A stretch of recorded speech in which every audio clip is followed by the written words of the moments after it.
kindergarten teacher became alarmed when 5-year-old twin brothers started bringing food from home for a secret friend. When she followed them after school, what she discovered in their basement made her call 911 from her car. The maple trees lining Oakwood Elementary's playground had begun their annual transformation, their leaves shifting from vibrant green to burnished gold and fiery red. Melanie Porter paused at her classroom window, watching the kindergartners dash across the woodchip-covered ground, their laughter carrying on the crisp September breeze. 4 years into her teaching career, after abandoning the high-pressure world of publishing in Boston, she still found herself marveling at the pure, uncomplicated joy of 5-year-olds at play. All except two. Her gaze drifted to the Bennett twins, huddled together on a bench beneath the slide. Liam and Noah sat with their shoulders touching, dark blonde heads bent close as they whispered to each other, oblivious to the chaos of tag and make-believe swirling around them. Identical in appearance with their serious hazel eyes and button noses, they'd always been quiet compared to their classmates, but lately, that quietness had taken on a different quality, something that triggered Melanie's carefully honed teacher's intuition. "Miss Porter, Jason took my dinosaur again." The indignant voice of Zoe Matthews pulled Melanie's attention away from the window. "I'm coming, Zoe. Remember what we talked about using our words." Melanie smiled reassuringly at the pigtailed girl before casting one more concerned glance at the twins. She talked to them after recess. By the time the bell rang, summoning 20 excited kindergartners back to class, Melanie had nearly convinced herself she was overreacting. The Bennett family had been through a terrible ordeal just 6 months earlier when Claire Bennett lost her battle with breast cancer. It was natural for the boys to be withdrawn, to cling to each other for comfort. She'd give them space, monitor the situation. That resolution lasted until lunchtime. "Liam, honey, aren't you hungry today?" Melanie crouched beside the small table where the twins sat, their matching blue lunch boxes open before them. What caught her attention wasn't what they were eating, but what they were doing. Carefully dividing their sandwiches and apple slices, wrapping half in napkins, then secreting the bundles into their backpacks when they thought no one was looking. Liam's eyes widened at being caught, a flash of fear crossing his face before he masked it with a smile that didn't reach his eyes. "I ate breakfast late, Miss Porter." Noah nodded vigorously. "Me too. Daddy made pancakes." The rehearsed quality of their responses sent a ripple of unease through Melanie. She'd been teaching long enough to recognize when children were hiding something. "Is there a reason you're saving part of your lunch?" she asked gently, keeping her tone curious rather than accusatory. The twins exchanged a look, one of those silent communications that fascinated Melanie, the secret language that seemed to exist between identical siblings. Noah broke first. "It's for our secret friend," he blurted, then immediately clamped his small hand over his mouth, eyes darting to his brother. Liam shot Noah a look of betrayal before quickly adding, "It's just pretend, Miss Porter. We're playing." "A secret friend?" Melanie kept her voice light despite the alarm bells ringing in her head. "That sounds interesting. Does your secret friend have a name?" The twins' faces closed like shutters. "We have to finish lunch," Liam murmured, suddenly intensely focused on his half-eaten sandwich. Melanie knew better than to push further. "Well, if you ever want to tell me about your secret friend, I'm always here to listen," she said, squeezing Liam's shoulder gently before standing. As she moved away to help another student with a stubborn juice box, Melanie mentally cataloged this incident alongside the other concerning observations she'd made over the past 3 weeks. The twins arriving in the same clothes 3 days in a row, Noah falling asleep during story time, both boys flinching when the classroom door opened unexpectedly, the dark smudges beneath their eyes that spoke of disrupted sleep. Any one of these signs might be explained away, their father working long hours as he adjusted to single parenthood, the natural upheaval that follows a family tragedy. But taken together alongside this new behavior of hoarding food, Melanie's thoughts were interrupted by a tug on her cardigan. She looked down to find Noah standing beside her, his small face solemn. "Miss Porter," he whispered, glancing back at his brother, who was occupied wiping down their table with exaggerated thoroughness. "Our friend gets really hungry sometimes." Before she could respond, he scurried back to join Liam, leaving Melanie with a cold not forming in her stomach. That evening, after the last of her students had been collected by parents and caregivers, Melanie sat at her desk, staring at her computer screen. The email she'd sent to Richard Bennett 3 days earlier regarding the twins' fatigue remained unanswered, as had her previous 2 attempts to schedule a parent-teacher conference. With a sigh, she began typing again. Mr. Bennett, I hope this message finds you well. I'm reaching out again regarding Liam and Noah, as I've noticed some concerning changes in their behavior that I'd like to discuss with you. I understand this is a difficult time for your family, but a brief meeting would be very helpful. Please let me know what time might work for you this week. Best regards, Melanie Porter. She hit send without much hope of a response. Richard Bennett had been increasingly absent from school functions since his wife's passing. While he'd once been a fixture at PTA meetings and classroom events, his recent interactions had been limited to hurried drop-offs and pickups, during which the once friendly man barely made eye contact. Melanie gathered her belongings and headed for the parking lot, her mind still on the twins and their mysterious secret friend. In the 7 years she'd been teaching, first in inner-city Boston and now here in suburban Oakwood Hills, she'd developed a sixth sense for detecting when a child was in trouble. Something in the Bennett household wasn't right, and the knot in her stomach tightened at the thought of those 2 solemn little boys carrying a burden too heavy for their narrow shoulders. Her silver Honda was the last car in the staff parking lot. As she unlocked the door, movement near the school's entrance caught her eye. The Bennett twins stood hand in hand beside their father's black SUV, their matching navy backpacks bulging. Richard Bennett had his phone pressed to his ear, his expression distant as he ushered the boys into the vehicle. Even from this distance, Melanie could see the stark contrast between the man before her and the engaged father she'd met at the beginning of the school year. His clothes were rumpled, his beard untrimmed, dark circles prominent beneath his eyes. Grief did strange things to people, Melanie knew. Some threw themselves into routines with fervor. Others withdrew completely. Still, as she watched the SUV pull away, she couldn't shake the feeling that there was more to the story than a family struggling with loss. The following morning brought torrential rain and a classroom full of energetic kindergartners trapped indoors for recess. Melanie had just finished orchestrating an impromptu puppet show when she noticed Liam standing alone by the cubbies, surreptitiously examining the contents of other children's lunch boxes. "Liam?" she called softly, approaching him with measured steps to avoid startling him. "Are you looking for something, sweetheart?" The little boy jumped guiltily, his hands jerking away from Penny Williams' Care Bears lunchbox. I was just looking," he stammered, his normally pale cheeks flushed with color. "Did you forget your lunch today?" Melanie asked, noting that neither twin had unpacked a lunchbox that morning. Liam shook his head, eyes fixed on his light-up sneakers. "Daddy said he'd bring it later. He was running late." Another piece of the puzzling behavior slid into place. "That's okay," Melanie assured him. "I have extra snacks in my desk for days just like this. Let's find something for you and Noah until your dad comes. Okay?" Relief washed over the boy's face, quickly followed by a frown. Can I have extra? For later." The request, spoken in a near whisper, sent another wave of concern through Melanie. She led Liam to her desk and opened the drawer where she kept emergency granola bars and fruit cups. "Of course you can, sweetie. Take whatever you and Noah need." The boy's small hands hovered uncertainly over the offerings before selecting 2 granola bars and a fruit cup. He hesitated, then added another fruit cup, clutching the items to his chest as though afraid they might be taken away. "Thank you, Miss Porter," he murmured, the genuine gratitude in his voice making Melanie's heart twist painfully. "Liam," she said gently, crouching to meet his eyes. "If you're ever hungry, or if you need anything at all, you can always tell me. That's what I'm here for.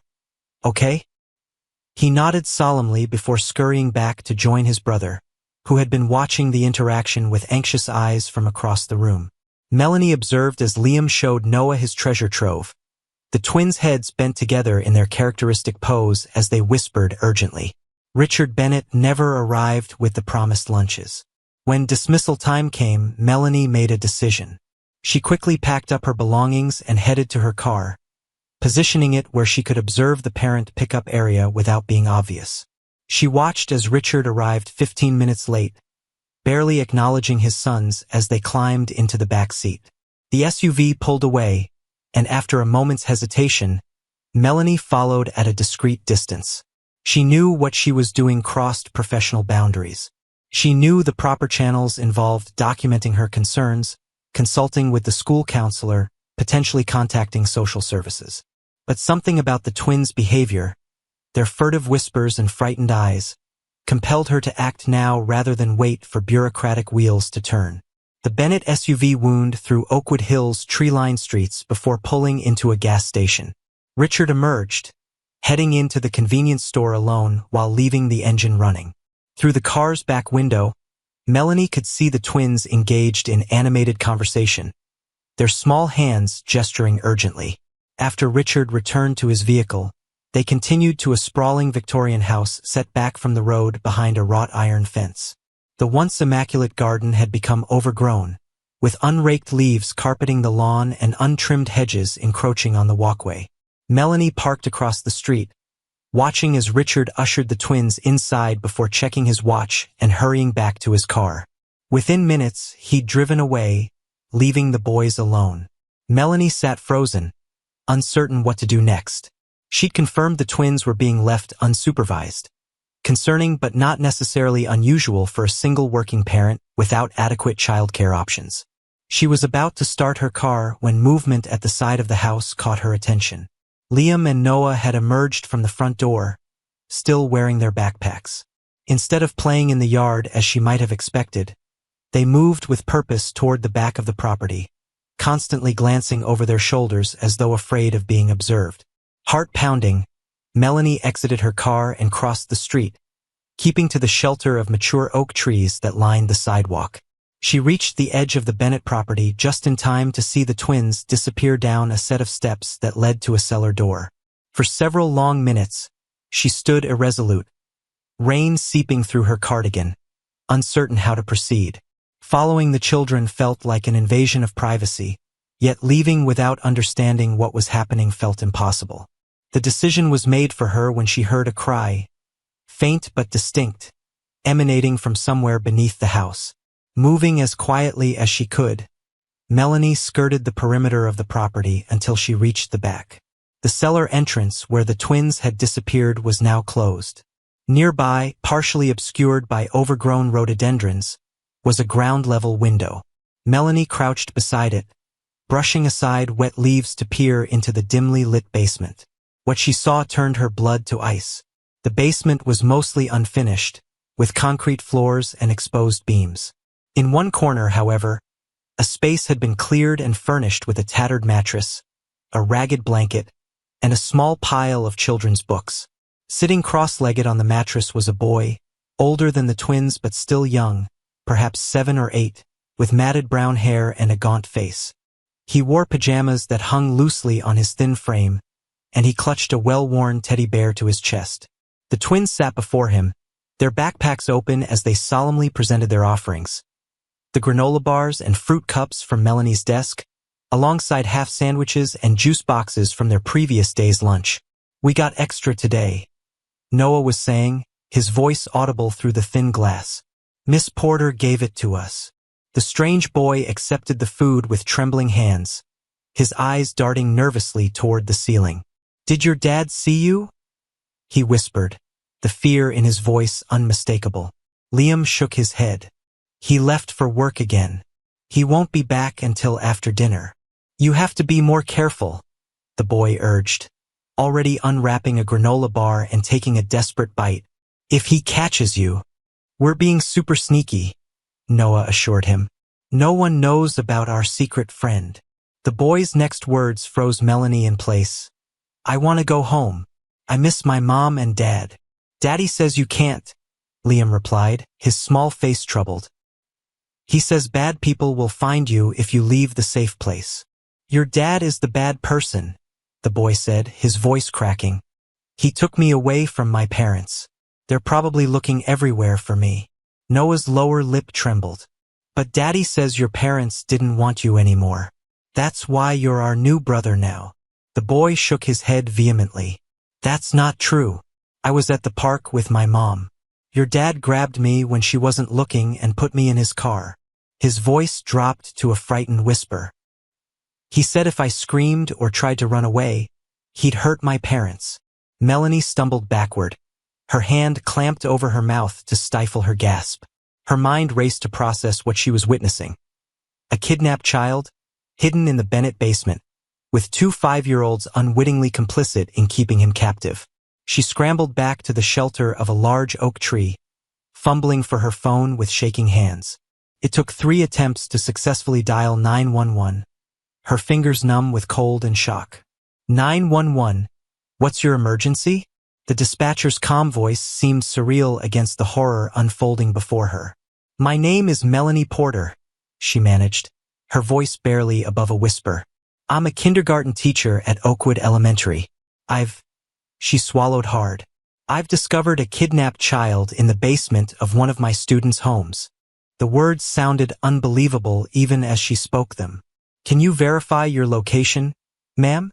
78 Hawthorne Drive in Oakwood Hills, Melanie replied, recalling the address from school records.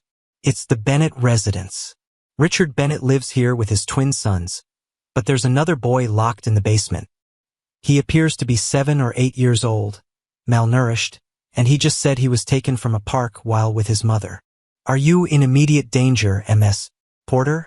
Are any of the children in immediate danger? Melanie peered around the tree, confirming that the house remained still. No, the father has left for work. The twin boys are in the basement with the other child.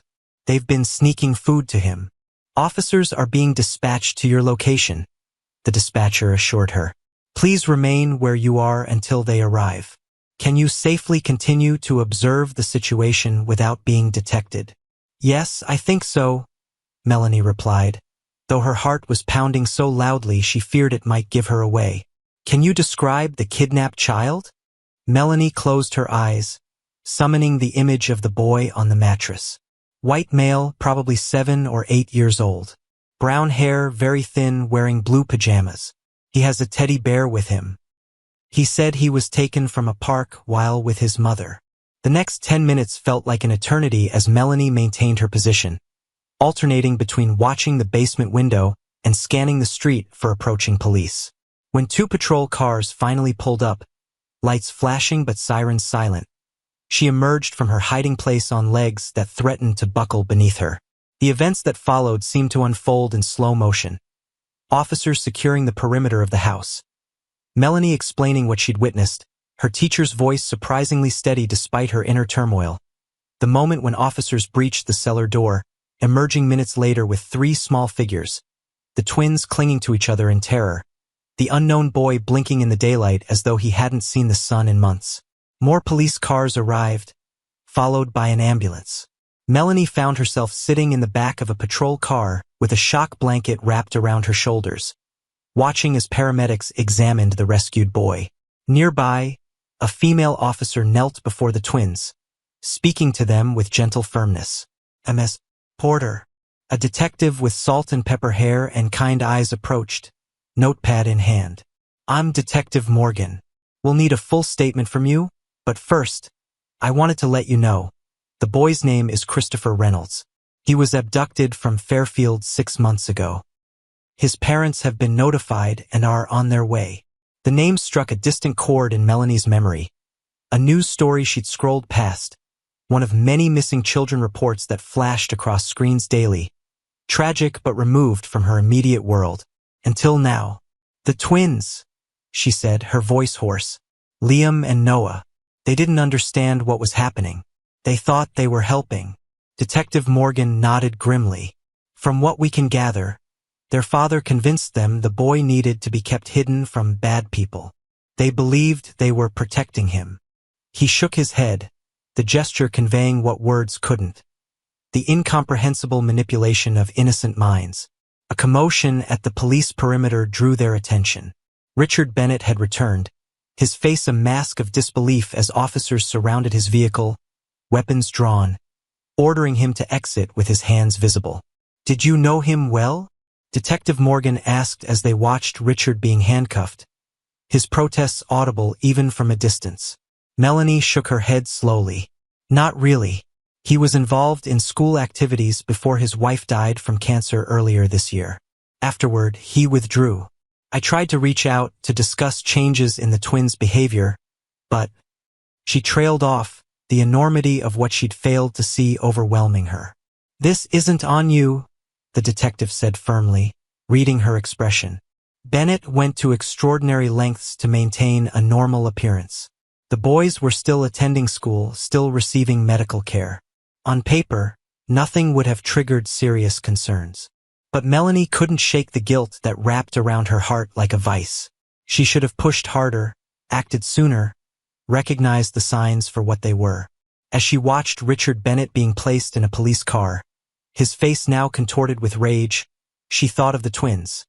How they would have to reconcile their father's betrayal, how they would have to rebuild their understanding of right and wrong. And she thought of Christopher Reynolds, who had endured 6 months of captivity, sustained in part by the small kindnesses of 2 5-year-olds who didn't understand the true nature of the game their father had forced them to play. The maple leaves continued to drift down around them, beautiful and oblivious to the darkness that had been festering behind the tidy facade of 78 Hawthorne Drive. A darkness Melanie Porter had glimpsed through a basement window on a rainy autumn afternoon, changing forever the lives of 3 little boys and her own. 3 days after the discovery at the Bennett house, Melanie sat in a sterile conference room at the Oakwood Hills Police Department, a foam cup of tepid coffee clutched between her hands. The wall clock's ticking seemed unnaturally loud as Detective Morgan reviewed her statement for the 3rd time. And you had no previous indication that Richard Bennett might be capable of something like this? He asked, his weathered face revealing nothing. Melanie shook her head, the motion feeling mechanical after so many repetitions. Nothing beyond the changes I noticed in the twins' behavior. They were withdrawing, seemed tired, started hoarding food. She paused, the guilt that had become her constant companion surging again. I should have pushed harder when he canceled our meetings. I should have. Ms. Porter, Detective Morgan interrupted gently.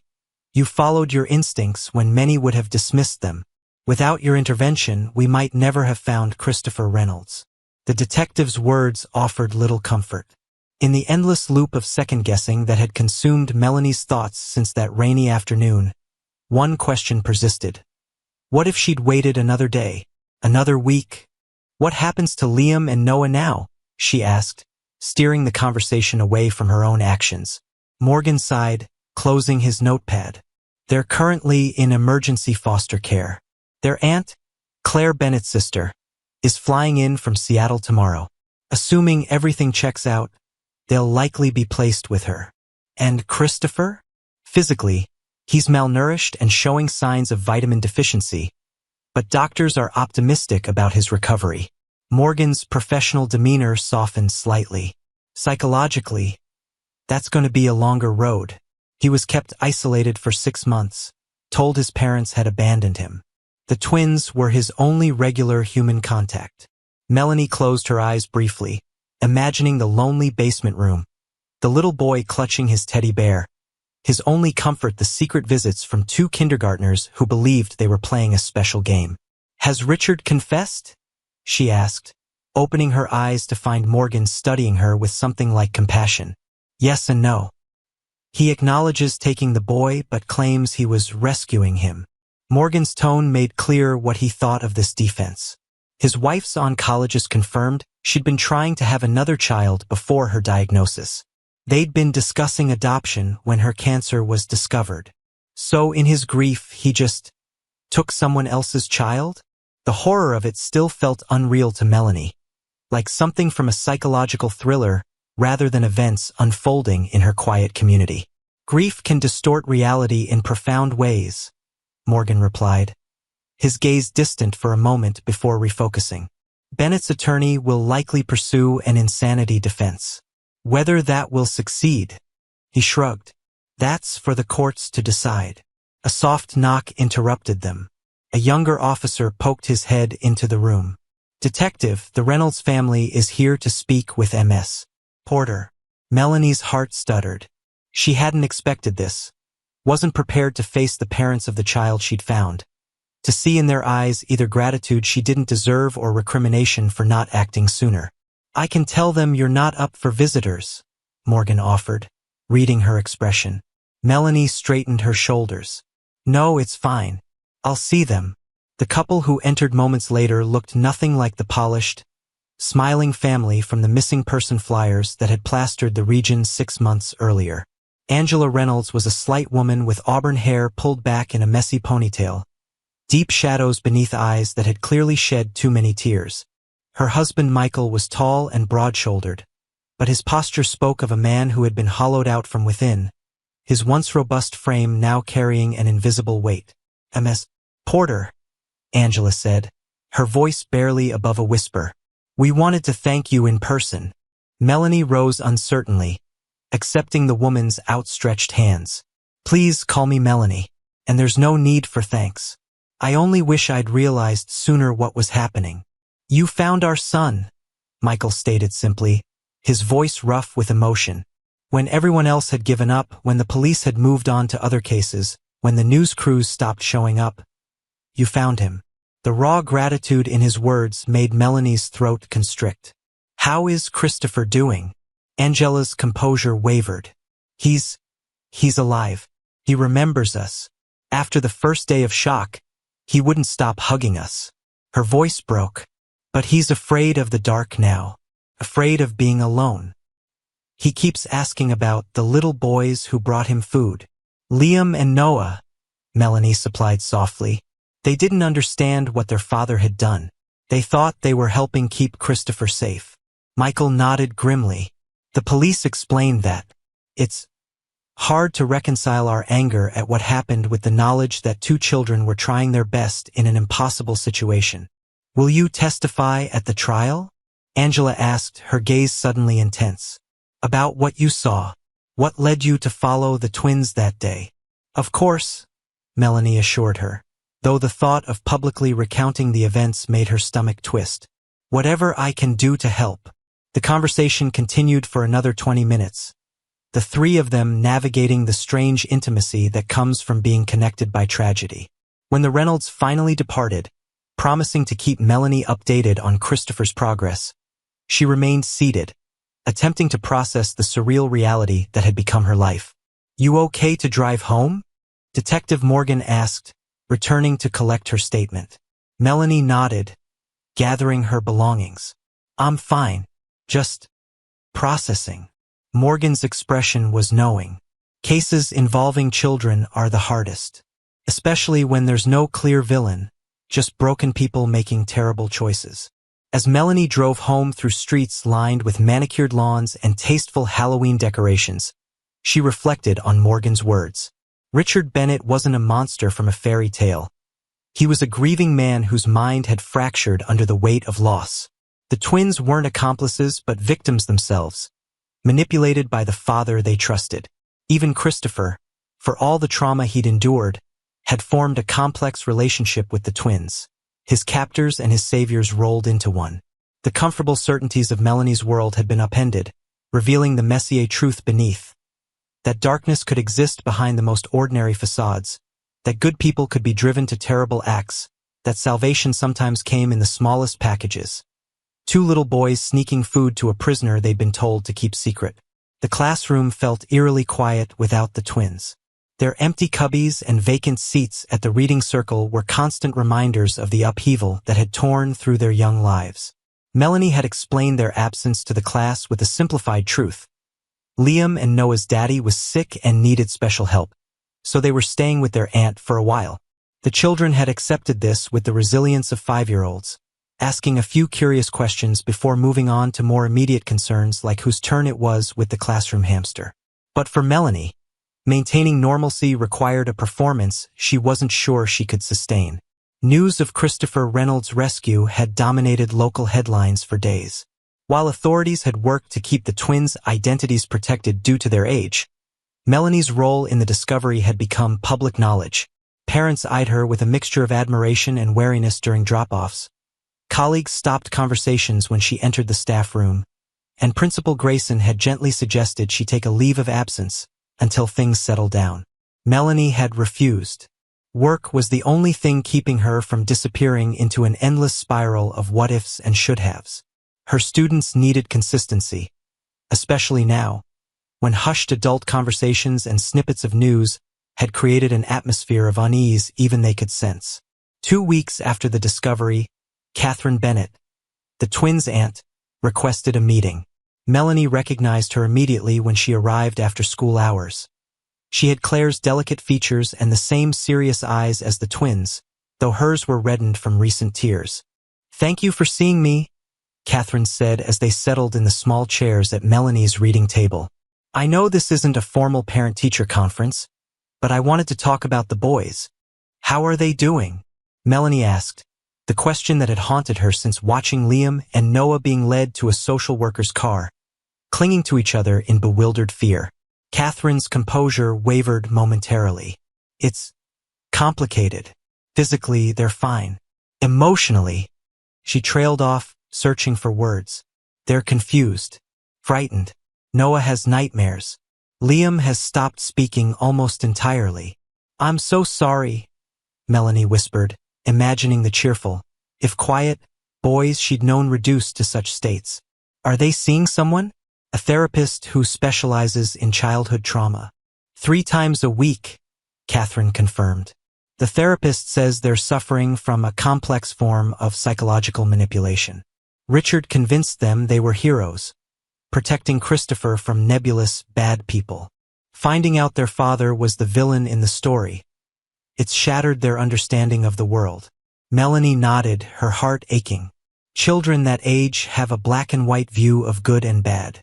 This situation is confusing even for adults to process. "The therapist suggested it might help for them to see you," Catherine continued, her gaze direct. "You were a stable figure in their lives before all this happened. And unlike everyone else they encounter now, you don't look at them with suspicion or pity." The request caught Melanie off guard. "Of course, I'd be happy to see them.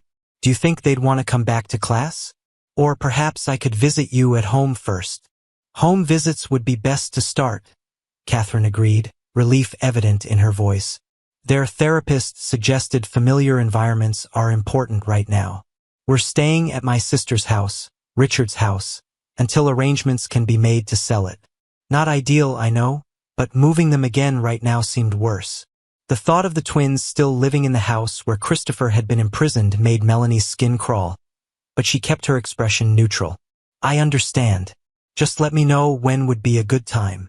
As Catherine stood to leave, she hesitated, then asked the question Melanie had been dreading. "Did you suspect? Before you followed them that day? Were there signs we all missed?" The weight of potential accusation in the question was unmistakable. "There were concerns," Melanie admitted carefully. "The twins were withdrawing, seemed exhausted, started hiding food. I tried to contact Richard multiple times, but he canceled meetings, didn't return calls. I was worried about potential neglect, not—" She couldn't finish the sentence. Catherine nodded, her expression unreadable. "Claire always said Richard was the perfect father. After she got sick, he seemed determined to prove her right. None of us saw this coming." She pulled on her coat with jerky movements. "The police found journals in his office. Pages and pages about how he was completing our family the way Claire wanted. How the 3 boys would grow up as brothers." Her voice hardened. "He wrote about it like it was some beautiful gift he was giving my sister from beyond the grave, not a kidnapping." Melanie remained silent, understanding that Catherine wasn't looking for a response so much as a witness to her pain. The dual burden of supporting her traumatized nephews while processing her own shock and grief.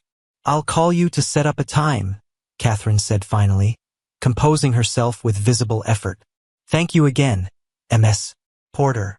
After Catherine left, Melanie sat alone in her classroom, surrounded by alphabet charts and finger paintings, evidence of the orderly, nurturing world she tried to create for her students.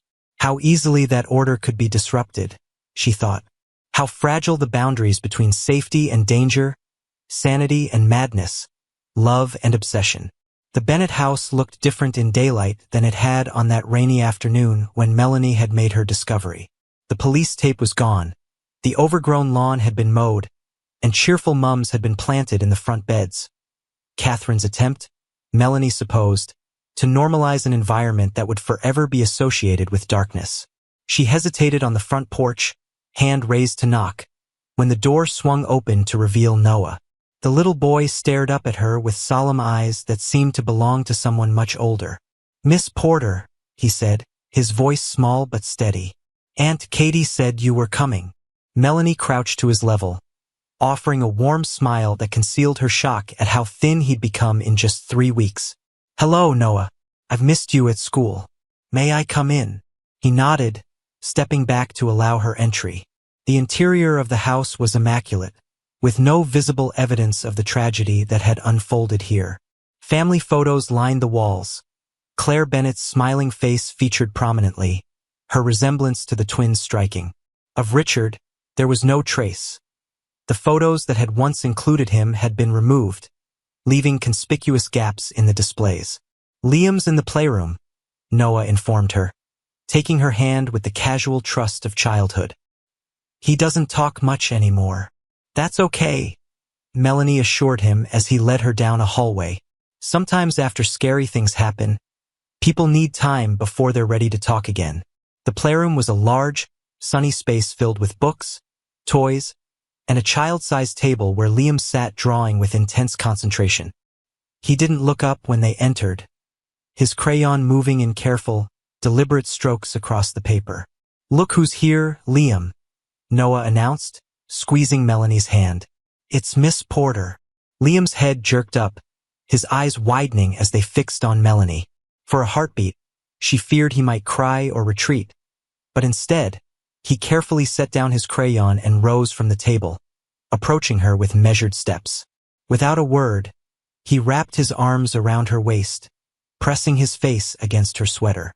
Melanie returned the hug gently, meeting Catherine's eyes over the boy's head as she appeared in the doorway. The silent exchange conveyed volumes. Relief that Liam was responding, concern over his continued silence, shared worry for what lay ahead. "I'm so happy to see you both," Melanie said as Liam finally released her. "I brought something for you." She reached into her tote bag and withdrew 2 identical stuffed dragons. One blue, one green. "I thought you might like these. Sometimes when we're having big feelings that are hard to talk about, it helps to have a special friend to hold on to." Noah accepted the green dragon with a small smile, while Liam clutched the blue one to his chest, his eyes conveying the gratitude his voice wouldn't express. "Would you like to show me what you've been drawing, Liam?" Melanie asked, following him back to the table. The drawing depicted 3 stick figures holding hands, 2 small ones on either side of a taller one. Above them, Liam had carefully printed "My Family" in wobbly capital letters. "Is this you and Noah with your Aunt Catherine?" Melanie asked gently. Liam shook his head, picking up a crayon to add another figure to the drawing. A woman with a smiling face and yellow hair. "That's our mom in heaven," Noah explained, leaning against Melanie's side. "And that's us with Christopher. He's our friend." The revelation startled Melanie. The taller figure between the twins wasn't an adult, but the boy they'd been secretly feeding, the captive they'd been unwittingly helping to keep. "Christopher is your friend?" she echoed carefully. Noah nodded, his expression earnest. "We took care of him when Daddy said he needed to be safe. Christopher told us stories and taught us how to play chess with the paper pieces we made." His face clouded. "But Daddy was lying. Christopher didn't need to be hidden. Daddy stole him from his real mom and dad." The matter-of-fact way Noah stated this terrible truth broke Melanie's heart. "That must have been very confusing to learn," she said, struggling to find words appropriate for a 5-year-old grappling with such complex trauma. "Dr. Becky says our daddy's brain got very sick after Mommy died," Noah continued, referring to their therapist. "He did a very bad thing, but it wasn't our fault. We didn't know." Liam had returned to his drawing, adding a sad face to the stick figure of Christopher. The silent commentary spoke volumes about his understanding of the situation. Catherine appeared with a tray of cookies and apple juice, her movements deliberately casual, though her eyes remained watchful. "Why don't you show Ms. Porter your new books?" she suggested to the twins. The ones Dr. Becky gave you about different kinds of families. The afternoon unfolded in a surreal blend of normalcy and underlying sorrow. The twins showed Melanie their toys and books, occasionally offering glimpses into their therapy sessions through comments like, Dr. Becky says it's okay to be angry, or we're learning about safe adults we can trust. Noah did most of the talking while Liam communicated through nods, gestures, and drawings, a system the brothers had clearly developed to accommodate Liam's selective mutism. Throughout the visit, Melanie maintained her teacher's composure, responding with appropriate warmth and encouragement. But beneath the surface, each interaction was a reminder of innocence shattered, of childhood warped by adult actions beyond the twins' comprehension. As she prepared to leave, Catherine walked her to the door while the boys remained in the playroom. "Thank you for coming," she said quietly. "That's the most animated I've seen them since everything happened." "They're remarkably resilient," Melanie replied, though the words seemed inadequate for the monumental task facing these children. Rebuilding their understanding of family, safety, and trust after having those foundations utterly destroyed. Catherine's eyes filled with tears she clearly fought to contain. "The therapist says children can recover from almost anything with proper support. But sometimes I look at them and wonder what this will do to them in the long run. How do you move forward when your father is—" She couldn't finish the sentence. "One day at a time," Melanie offered, the platitude falling short, but it was all she had. "And they have you. That stability is crucial." "There's something else I wanted to tell you," Catherine said, lowering her voice further. "Christopher's parents contacted me. They want the boys to meet with Christopher, in a therapeutic setting, with professional guidance. They think it might help all 3 children process what happened." Melanie's breath caught. "Do you think that's wise?" "I don't know," Catherine admitted. "The therapist thinks it could be beneficial, given the unusual bond that formed. The twins still ask about Christopher daily, and according to his parents, he asks about the little boys too." She sighed heavily. In some twisted way, they were each other's lifeline during that awful time. Christopher wasn't completely alone because of Liam and Noah, and the twins, manipulated as they were, felt they were doing something good by helping him. The complexity of the situation was staggering. 3 children, none older than 7, navigating a trauma bond forged in the most unimaginable circumstances. "When would this meeting happen?" Melanie asked. "Next week, if I agree to it." Catherine ran a hand through her hair, a gesture of uncertainty. "I wanted your opinion as someone who knows the boys in a different context. You're an educator, you understand child development." The weight of being asked to weigh in on such a momentous decision wasn't lost on Melanie. "I think," she began carefully, "children are often more capable of processing difficult truths than we give them credit for, especially with proper support. This meeting might give all 3 boys a chance to reframe their relationship in a healthy context, under the guidance of people who care about them." Catherine nodded, seeming to draw strength from Melanie's perspective. "That's what I was thinking too. I'll call the Reynolds tonight."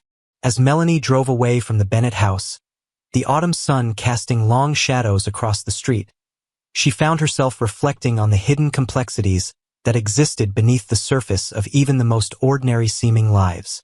3 weeks ago, she'd been a kindergarten teacher concerned about 2 quiet boys who seemed tired and hungry. Now she was entangled in a story of grief, madness, kidnapping, and the remarkable resilience of children forced to make sense of an adult world gone horribly wrong. The twins' drawing stayed with her, 3 stick figures holding hands, a family of their own creation in the midst of chaos. Despite everything, Liam and Noah had formed a genuine connection with the boy their father had imprisoned. They had shown kindness when they had little else to give, sneaking food and companionship to a child they believed needed their help. In the most unlikely of circumstances, humanity had persisted, and perhaps that, Melanie thought, was the glimmer of hope in this otherwise dark tale, the reminder that compassion could emerge in the most unexpected places, from the most unexpected people, even 2 little boys caught in a nightmare not of their making.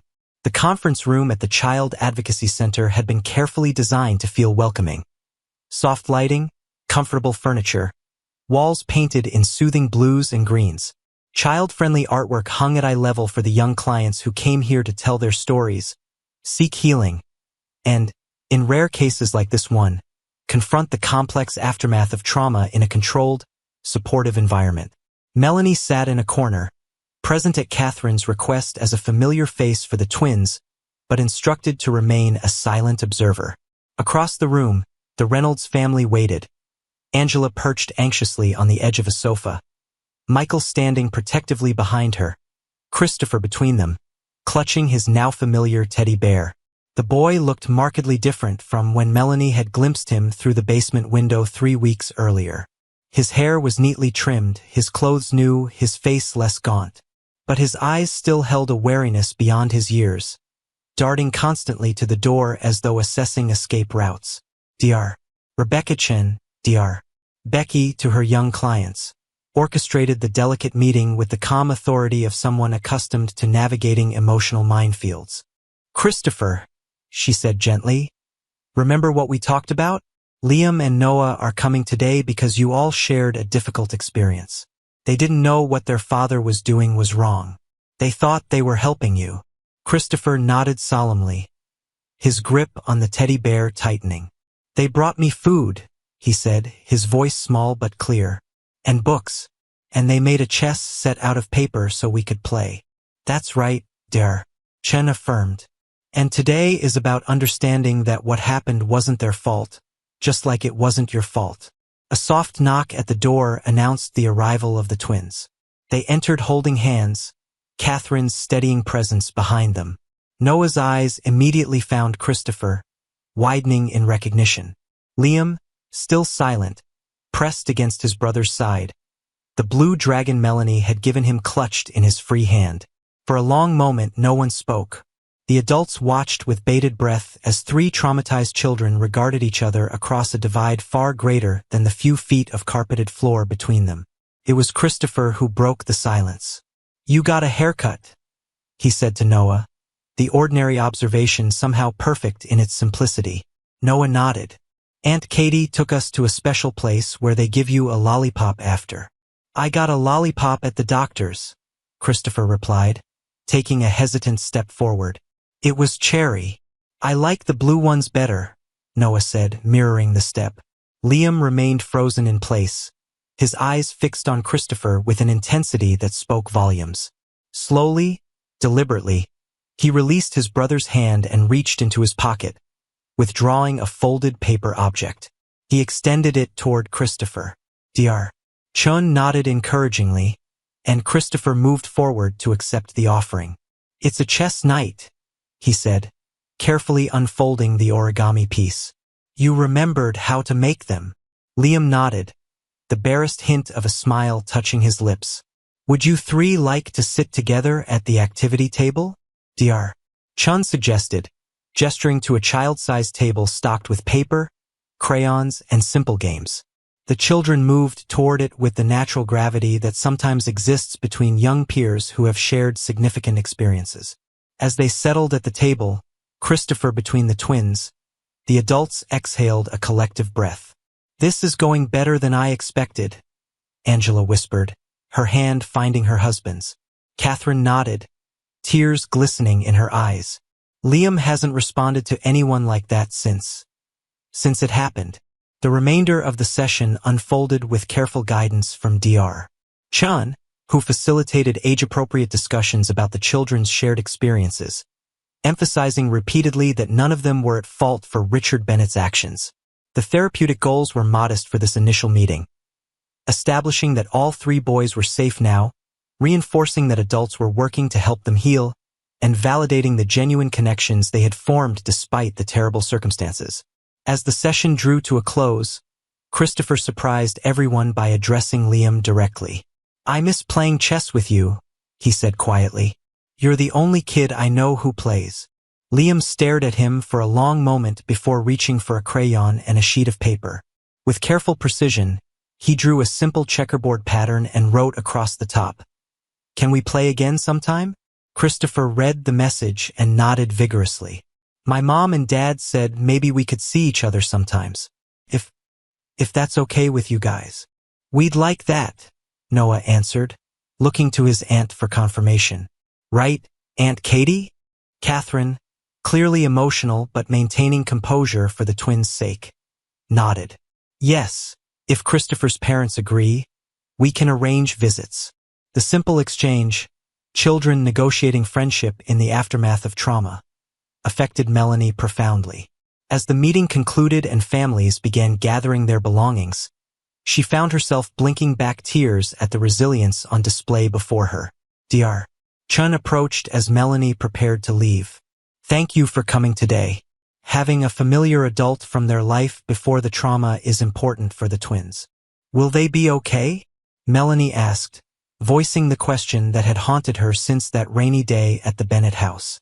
All of them, will they recover from this? The therapist considered the question with the gravity it deserved. Children are remarkably adaptable, she said finally. With consistent support, therapy, and stable home environments, they have every chance of processing this trauma in healthy ways. She glanced toward the three boys, now reluctantly saying goodbye under their family's watchful eyes. The bond between them is unusual but potentially healing. They shared an experience no one else can fully understand. Even though it was born from something so terrible? Dr. Chin nodded. Sometimes meaningful connections emerge from the darkest circumstances. The twins provided Christopher comfort when he had none. Christopher gave them a sense of purpose during a time when their home life was chaotic with grief. There's a foundation there that, with proper guidance, could evolve into something positive. As Melanie prepared to leave, Liam approached her, tugging gently on her sleeve. When she knelt to his level, he surprised her by speaking, the first words she'd heard from him since before the discovery. Thank you for finding us, he whispered, the simple sentence laden with meaning beyond his years. Melanie struggled to respond, emotion closing her throat. You're very brave, Liam, she finally managed. Both of you are. The boy shook his head, his solemn eyes meeting hers directly. We just brought food. You're the one who saved Christopher. With that profound statement, he rejoined his brother and aunt, leaving Melanie momentarily speechless. Outside the Child Advocacy Center, autumn was giving way to early winter, the trees now mostly bare, the air carrying a crisp chill that promised snow before long. Melanie stood on the steps, watching as three separate families departed. The Reynolds with Christopher between them, hands clasped. Catherine ushering the twins toward her car, Noah chattering animatedly while Liam walked in thoughtful silence. The scene before her represented both an ending and a beginning. The criminal proceedings against Richard Bennett would continue for months, perhaps years. The psychological healing for all involved would be a lifelong journey marked by setbacks and breakthroughs. But today, in a carefully controlled environment, three little boys had taken their first steps toward reclaiming their narratives from the tragedy that had entangled them. As a kindergarten teacher, Melanie had always believed in the inherent goodness of children, their capacity for kindness and empathy even before they fully understood these concepts. The twins had demonstrated this in the most extraordinary way, bringing food and companionship to a captive boy, creating small moments of human connection in the darkness of their father's making. It was a reminder, Melanie thought as she finally turned toward her own car, that beneath the surface of even the most disturbing human behavior, beneath the layers of grief and madness that had driven Richard Bennett to his unforgivable act, the capacity for compassion remained. Sometimes in the most unexpected vessels, like two small boys sharing their lunch with a friend they believed needed protection. That knowledge wouldn't erase the horror of what had happened at 78 Hawthorne Drive. It wouldn't absolve Richard Bennett or magically heal the wounds inflicted on three innocent children. But it offered something essential for moving forward.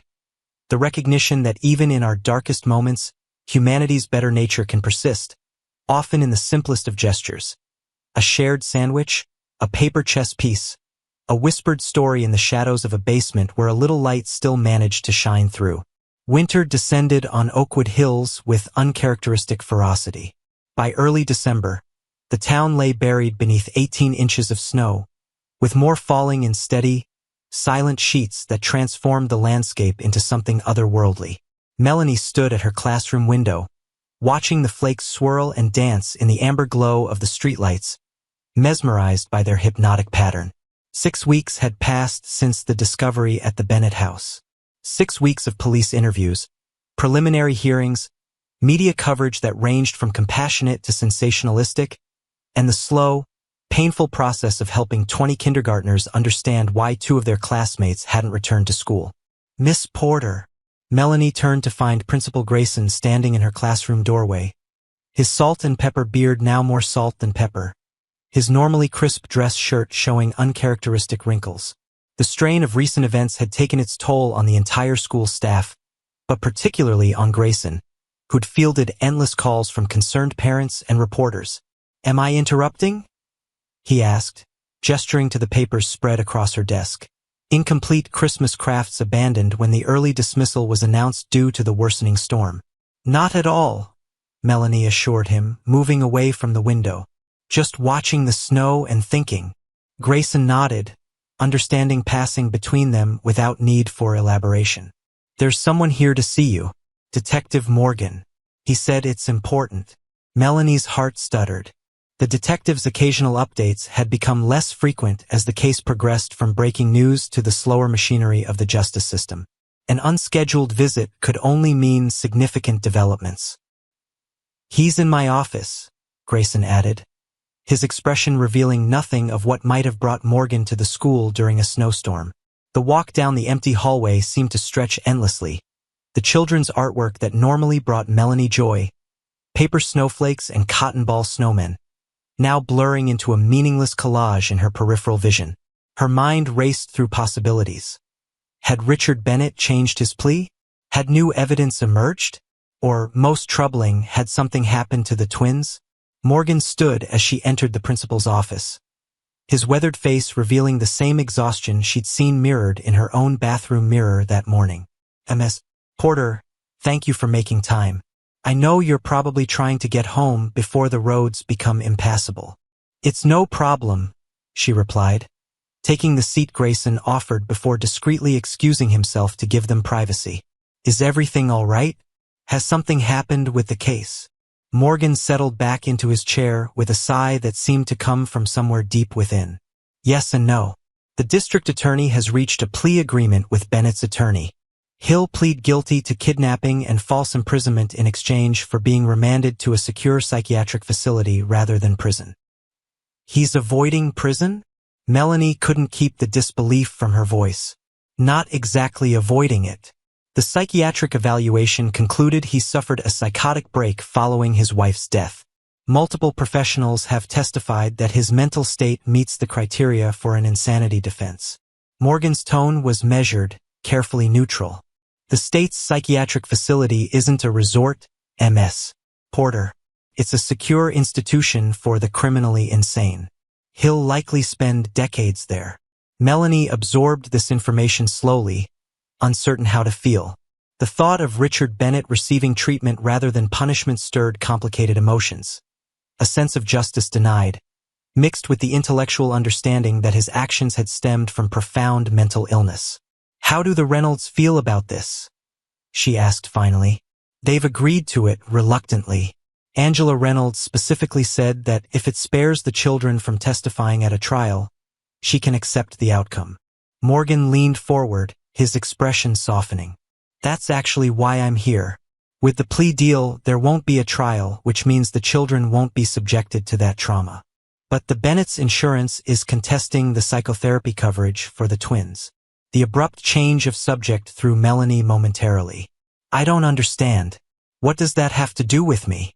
Catherine Bennett is appealing the decision, arguing that the twins' trauma is a direct result of their father's actions and mental breakdown. The insurance company is claiming that since they weren't physically harmed, the extensive therapy being recommended isn't medically necessary. Morgan's disgust at this bureaucratic coldness was evident. "Catherine's lawyer believes your testimony about the changes you observed in the twins' behavior before and after the discovery could be crucial in the appeal hearing." "Of course I'll help," Melanie said without hesitation. "When is the hearing?" "Next Thursday, assuming the weather clears. I have the details here." He handed her a folder containing legal documents and contact information for Catherine's attorney. There's something else you should know. The media attention has finally started to die down, but Richard Bennett's court appearance will likely reignite interest. The court has ordered that the twins' identities remain protected. But people in town already know, Melanie finished for him. It was an unavoidable reality in a community the size of Oakwood Hills, where connections ran deep and information flowed through unofficial channels despite best efforts at discretion. Morgan nodded grimly. The Reynolds family is considering relocating. Fresh start. Away from the stares and whispers. They've asked if the twins could visit with Christopher one more time before they make any decisions. Catherine is hesitant, concerned about opening fresh wounds just as the boys seem to be stabilizing. What did their therapist recommend? Dr. Chun believes it could be beneficial, especially with the plea deal eliminating the prospect of a trial. Closure, she called it. Morgan's expression suggested he wasn't entirely convinced. I thought you might have insight, given your relationship with the twins. Melanie considered the question carefully. The brief visit at the Child Advocacy Center had been both painful and healing for all three boys. Liam had spoken his first words in weeks that day, and Noah had mentioned Christopher frequently in the aftermath, processing the complex emotions through conversation in the way children often did. I think Dr. Chun is right, she said finally. The connection between the three of them is unique. They were each other's witnesses during an experience no one else can fully understand. Cutting that connection abruptly might leave too many unresolved questions, especially for Liam and Noah, who were still trying to reconcile their father's actions with the person they thought they knew. Morgan nodded, seemingly satisfied with her assessment. I'll convey that to Catherine. He rose, collecting his coat from the back of the chair. Thank you, Ms. Porter, for everything you've done for those boys, not just finding Christopher, but standing by the twins afterward. Not everyone would have had the compassion to see them as victims too. After Morgan departed, Melanie remained in Grayson's office, staring out at the thickening snowfall. The news of the plea deal settled over her like the snow blanketing the parking lot, a covering that changed the appearance of everything beneath it without altering its fundamental nature. Richard Bennett would be institutionalized rather than imprisoned. The twins would be spared the additional trauma of a trial, but would face a lifelong journey of processing their father's actions. Christopher Reynolds might move away, severing the strange bond that had formed between three children in the most unimaginable circumstances.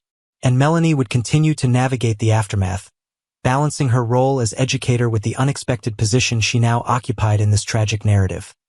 Not quite witness, not quite participant, but indelibly connected to a story that had forever altered her understanding of the darkness that could exist behind the most ordinary facades.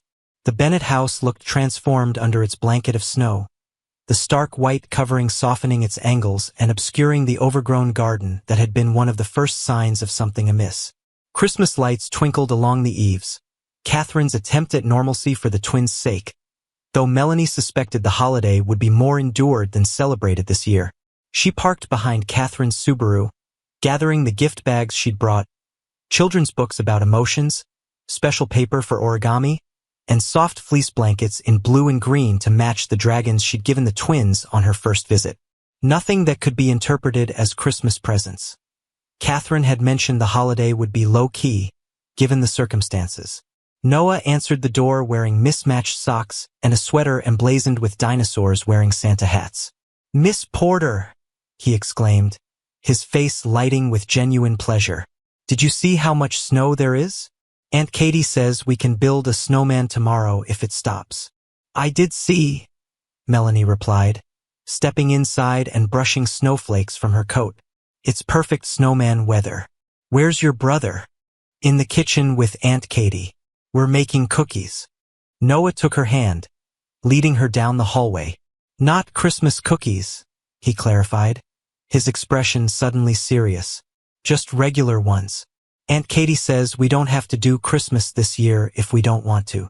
The simple statement, delivered with a child's directness, revealed volumes about how Catherine was approaching the holiday season, allowing the twins to set the emotional pace rather than forcing traditions that might feel hollow in the wake of trauma. The kitchen was warm and flour-dusted, the scent of vanilla and brown sugar hanging in the air. Liam stood on a step stool at the counter, carefully cutting shapes from rolled dough with intense concentration. He looked up as Melanie entered, offering a small smile and a wave with his flour-covered hand. "Thanks for coming, especially in this weather," Catherine greeted her, wiping her hands on a dish towel. She looked more rested than during Melanie's previous visits. The desperate edge of those early weeks softened into a steady, determined resilience. "The boys have been looking forward to seeing you." "I brought some things for them," Melanie said, setting the gift bags on a chair well away from the baking operation. "Books and art supplies. Nothing holiday-related." Catherine nodded appreciatively. "We're keeping it low-key this year. Dr. Chun suggested letting them take the lead on what traditions feel comfortable." She lowered her voice, though the boys were absorbed in their cookie cutting. "Liam still hasn't returned to regular speech patterns, but he's communicating more, drawing, writing notes. Noah has nightmares, but they're less frequent." Melanie watched as Liam carefully transferred a star-shaped cookie to the baking sheet, his movements deliberate and precise. Detective Morgan mentioned the insurance appeal. "I'll be there on Thursday to testify." "Thank you," Catherine replied, her relief evident. "The boys need this therapy, especially now when they're starting to process the reality of what happened. Richard's plea deal has brought everything up again." "Have you told them?" Catherine nodded, her expression grave. "As much as they can understand at 5. That their daddy did a very bad thing because his brain was sick, and now doctors are going to help him get better. But it will take a very long time." "How did they take it?" "Noah had a lot of questions. Will daddy get better? Will he come home? Can we visit him? Liam." She glanced at her nephew, ensuring he was still absorbed in his task. Liam shut down completely for about 48 hours. Wouldn't speak, wouldn't write, barely ate. Then yesterday morning, he came down for breakfast and handed me this.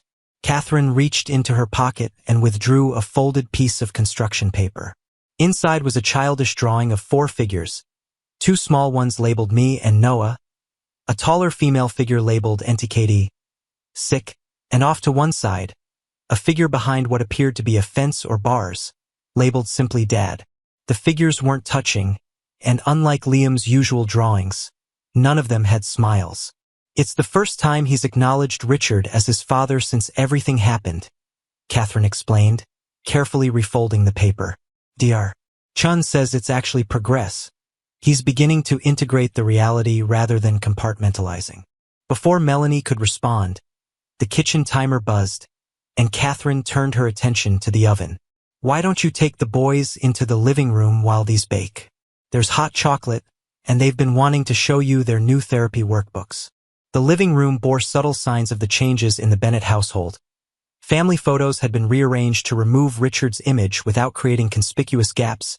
Toys were neatly organized in bins, and a small desk had been set up in the corner with art supplies and journals.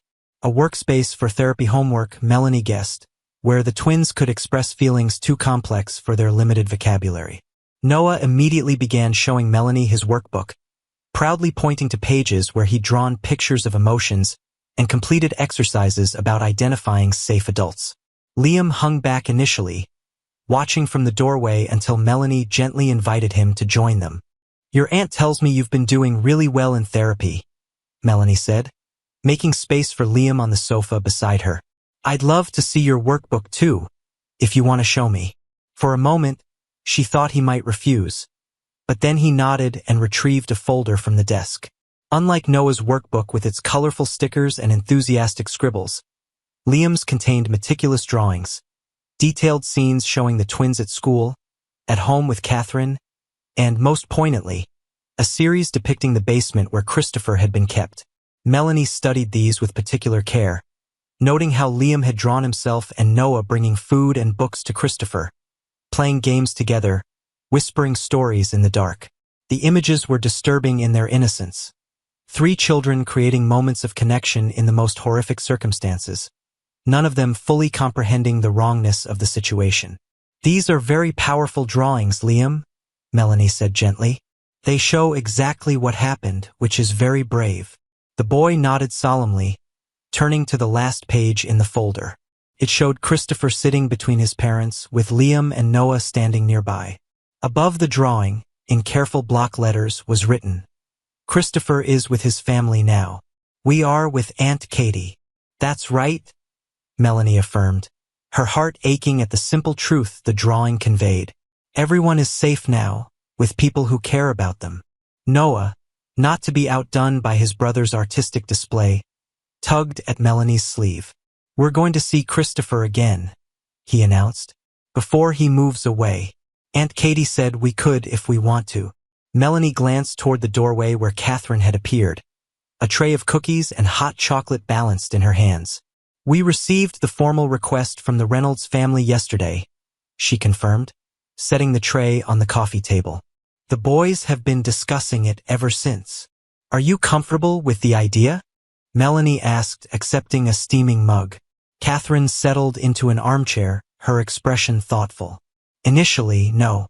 I worried it might be too confusing, too painful. But Dr. Chun thinks it could provide important closure, especially since the Reynolds are likely relocating." She glanced at the twins, who were carefully selecting cookies from the plate. "And the boys want to see him. They ask about him constantly." "He was our friend," Noah said matter-of-factly, dunking his cookie in hot chocolate. "Even though Daddy did a bad thing, Christopher was still our friend." The simple statement, delivered with a child's straightforward logic, captured the painful complexity of the situation. The twins had formed a genuine bond with Christopher during his captivity, a relationship built on their natural kindness and instinct to care for someone in need, despite the horrific context their father had created. "When will the visit happen?" Melanie asked. "Next week, at the Child Advocacy Center again. The Reynolds want to make their decision about moving before the holidays." Catherine lowered her voice. "Angela Reynolds called me herself. She said she doesn't blame the boys, that she knows they were victims too. But seeing them is still difficult for her. They remind her of what happened, of Richard." The admission hung in the air, heavy with unspoken implications. The twins' physical resemblance to their father, the same sandy hair, the same shaped eyes, meant they would always carry a visible connection to the man who had caused such devastating harm, a genetic echo of trauma written into their very features. Liam, who had been quietly eating his cookie, suddenly slid from the sofa and went to the desk. He returned with a piece of paper and a crayon, writing quickly before handing the note to Melanie. "Will you come when we see Christopher?" The request, written in his careful capitals, caught Melanie off guard. She looked to Catherine, who nodded almost imperceptibly. Dr. Chun suggested having a consistent, trusted adult present besides family members, Catherine explained. "Someone who understands the situation but isn't as emotionally entangled as I am." The boys immediately thought of you. Melanie felt the weight of this trust, this unexpected role she'd assumed in the twins' lives. What had begun as a teacher's concern for her students had evolved into something more profound, a witness to their trauma, a constant in the shifting landscape of their new reality. "Of course I'll come," she promised Liam, receiving a solemn nod in return. The remainder of the visit passed in quieter conversation, the twins showing Melanie their latest schoolwork. Catherine had arranged for a tutor to continue their kindergarten education at home until they were ready to return to a classroom setting. Noah chattered about their neighborhood friends who sometimes came to play, while Liam communicated through nods, gestures, and occasional written notes, a system that seemed to work for him despite its limitations. As Melanie prepared to leave, the snow still falling steadily outside, Catherine walked her to the door while the twins remained in the living room, absorbed in examining their new books. "There's something else," Catherine said quietly, her voice tense. "Richard's attorney contacted me yesterday. He wants to see the boys." "What?" Melanie couldn't mask her shock. "He can't possibly expect. Legally, his parental rights haven't been terminated yet," Catherine explained, her expression strained. "That process is ongoing, but until it's complete, he can request supervised visitation. My attorney is fighting it, of course, but it's another stress the boys don't need." "What does Dr. Chun say?" that it would be devastating for their progress right now. They're just beginning to process what happened, to understand that what their father did was terribly wrong. Catherine's voice caught. How do I protect them from this? They've already lost so much. The question hung between them, unanswerable in its enormity. Melanie reached out to squeeze Catherine's arm, a gesture of solidarity that felt woefully inadequate against the magnitude of the challenge facing her. One day at a time, she offered, echoing her earlier platitude but meaning it more deeply now. And you're not alone in this. The school, Dr. Chun, Detective Morgan, me. There's a whole community standing with you and the boys. Catherine nodded, squaring her shoulders with visible effort. The hearing for the restraining order is next Monday. My attorney is confident, given the circumstances, but until then, she trailed off, glancing back toward the living room where the twins sat side by side, heads bent over their new books, momentarily at peace in a world that had been shattered and was only now being reassembled in a new, unfamiliar configuration. Let me know if there's anything I can do, Melanie said, knowing the offer was inadequate but making it nonetheless. You're already doing it, Catherine replied simply. Being here, seeing the boys as more than victims or curiosities. That matters more than you know. As Melanie drove home through the snowy streets, her windshield wipers keeping rhythmic time with her thoughts, she reflected on the strange, solemn responsibility she'd assumed in the lives of Liam and Noah Bennett. She'd become more than their teacher. She was now a bridge between their before and after, someone who had known them when their world was intact and remained as they navigated its ruins. The weight of this role settled over her like the snow accumulating on the road before her, beautiful in its way, but requiring careful navigation, attention to unseen dangers beneath the surface, and the understanding that what appeared solid could give way without warning.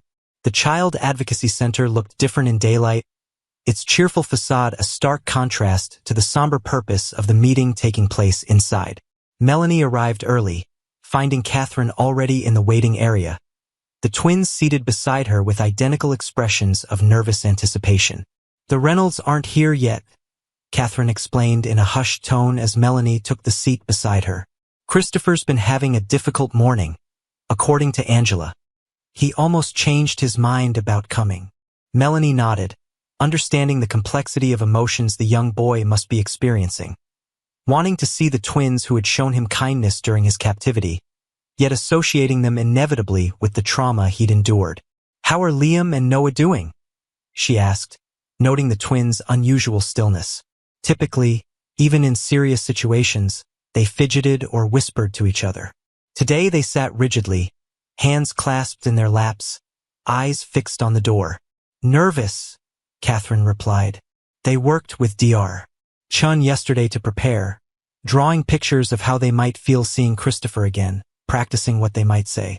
Liam hasn't spoken all morning, but that's not unusual before therapy sessions. The door opened and Dr. Chan emerged, her professional smile firmly in place though her eyes held a certain wariness. The Reynolds family has arrived. We're setting up in the blue room. She crouched before the twins, addressing them directly. Christopher is feeling a little scared today, just like you might be. It's okay to have big feelings about seeing each other again. That's why I'm here to help. Noah nodded solemnly. We brought something for him, he said, patting the small gift bag at his feet. Aunt Katie helped us pick it out. That was very thoughtful, dear, Chan affirmed, rising to lead them down the hallway.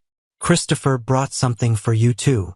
The blue room was designed for therapeutic play, equipped with comfortable furniture, art supplies, games, and a discreet observation window where professionals could monitor interactions without being intrusive. Christopher already waited inside, seated between his parents on a small sofa, clutching his ever-present teddy bear. The boy looked markedly healthier than at their last meeting. His cheeks fuller, his eyes clearer, though still holding shadows no child his age should carry. He wore a red sweater and jeans, his hair neatly combed, appearing for all intents and purposes like any ordinary 7-year-old. Only the white-knuckled grip on his bear betrayed his anxiety. Angela Reynolds managed a tight smile as they entered, while Michael nodded curtly, his arm protectively around his son's shoulders. The tension in their postures was palpable. Parents forced to confront living reminders of the nightmare their family had endured. For a long moment, no one spoke. The adults remained frozen in a tableau of uncertain protocol, while the children regarded each other across a divide far greater than the few feet of carpeted floor between them. It was Noah who finally broke the silence. "Hi, Christopher," he said simply, his voice small but steady. "We brought you something." He nudged his brother, and Liam stepped forward, offering the gift bag with solemn ceremony. Christopher accepted it cautiously, glancing at his mother for permission before peering inside. He withdrew a small wooden chess set, his eyes widening in recognition. "It's like the paper one we made," he said softly, running his fingers over the carved pieces. "Aunt Katie helped us find it," Noah explained. "So you can play real chess now, not just paper chess." The simple gift, a chess set to replace the makeshift paper version the boys had created during Christopher's captivity, carried symbolic weight far beyond its practical value. It acknowledged their shared past while transforming it into something new, something untainted by the circumstances of their initial connection. Christopher carefully set the chess set aside and reached into his backpack, withdrawing a flat package wrapped in blue paper. "I made this for you," he said, offering it to the twins with a hesitant smile. "Mom helped me." Liam accepted the gift, carefully unwrapping it to reveal a framed drawing. 3 stick figures standing together, labeled me, Liam, and Noah. Above them, in a child's careful printing, "Thank you for being nice to me." The simple artwork seemed to dissolve the remaining tension in the room. Noah moved toward Christopher, asking if he wanted to try out the chess set. Liam followed more cautiously, still clutching the framed drawing. Within minutes, the 3 boys were seated at a small table, Christopher explaining the proper rules of chess while the twins listened with rapt attention. Dr. Chun motioned the adults to the far side of the room, where they could observe without hovering. "This is going remarkably well," she murmured. Children often navigate these situations more naturally than adults. They don't carry the same burden of analysis and implication. Melanie watched as Liam, who hadn't spoken a word all morning, leaned forward to whisper something in Christopher's ear. The older boy nodded seriously before responding in equally hushed tones. These private exchanges, reminiscent of their basement whispers, seemed to carry a significance the adults could only guess at, shared experiences processed through the limited emotional vocabulary of children. "We're planning to move next month," Angela said quietly, her gaze fixed on her son. "Michael's company has a position in Colorado. We think a fresh start would be best for Christopher." "The boys will miss him," Catherine replied, her tone carefully neutral. "But I understand your decision. Will you tell Christopher today?" Angela shook her head. "We've discussed the possibility with him, but we'll wait until after the holidays to make it official. His therapist advised against too many changes at once." The conversation continued in hushed tones, practical details mixed with deeper concerns about the children's long-term recovery, while at the small table, an entirely different interaction unfolded. The chess game had been abandoned in favor of drawing, the 3 boys working together on a large sheet of paper, passing markers back and forth in a collaborative effort. Melanie moved closer, curious about their creation.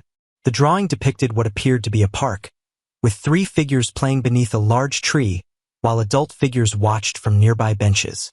It was a scene of ordinary childhood, remarkable only in its normalcy. 3 boys imagining a reality where they could simply be friends without the shadow of trauma hanging over their relationship. "Can we go to a real park someday?"